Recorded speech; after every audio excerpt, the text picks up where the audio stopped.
তো hey guys, আমিও নিয়ে নিয়েছি সৌরভ যোশীর কোর্স। সেই কোর্সে কীরকম ক্যামেরা ধরতে হয় বা কীরকম ব্লগ করতে হয় সব কিছু আছে। আমি সেই কোর্স দেখে নিয়ে নিয়েছি। সেই ভিডিও দেখে সৌরভ যোশীর আমিও ব্লগ করা শুরু করে দিয়েছি। ঠিকঠাক কথা বলতে পারছি না, কারণ আমরা কোনো দিন ভিডিও করিনি। এই সৌরভ যোশীর কোর্সটা দেখে আমিও শুরু করলাম। তোমরা সাপোর্ট করলে আমিও বড় কিছু করতে পারবো, তাই তোমরা সাপোর্ট করো। আজকে তোমাদের তেমন কিছু দেখাতে পারবো না, প্রথম ব্লগ সৌরভ যোশীর সেটা নিয়েছি। সেখানে কীরকম অ্যাঙ্গেলে ক্যামেরা ধরতে হয় বা কীরকম কথা বলতে হয় বা কীরকম এডিট করতে হয় সব কিছু বলেছে, তাই আমিও সেটা কিনে নিয়েছি।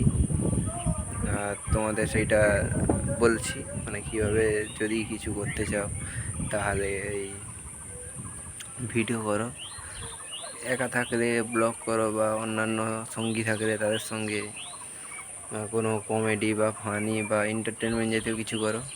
আমার সঙ্গী তেমন নেই, তাই আমি ব্লগ করছি। আর তোমরা করতে চাইলে করো, সৌরভ যোশীর কোর্সটা নিয়ে নিতে পারো। খুবই সুন্দর বুঝিয়েছেন দেশে কীরকম ভিডিও করতে হয় বা কীরকম কী করতে হয়। আর বন্ধুরা, এখন কিছু বলছি না, আমি আর বাকি কিছুটা দেখাচ্ছি। আমি বাইরে ঘুরতে গেলে বা কোথাও ঘুরতে গেলে দেখাবো বাকি কিছুটা। তোমরা পুরো ভিডিওটি ওয়াচ করো। আর এখন কিছু বলছি না। এই আমার বাড়ির ছাদ। আমার বাড়িতে মুড়ির ব্যবসা আছে, তাই এখানে ধান রোদে দেওয়া হয়েছে আর এখানেও দেওয়া হয়েছে। এটা একটা কুটি, মানে ছাদের ঘর, সিঁড়ি গাছের এ পাশে একটা আছে, কারণ আমার বাবার 4 ভাই, সেখানে 2 জন করে ভাগ করা আছে। আর গাইস দেখতে পাচ্ছ, এটা আমার বন্ধুর ঘর। আর এদিকে দেখো,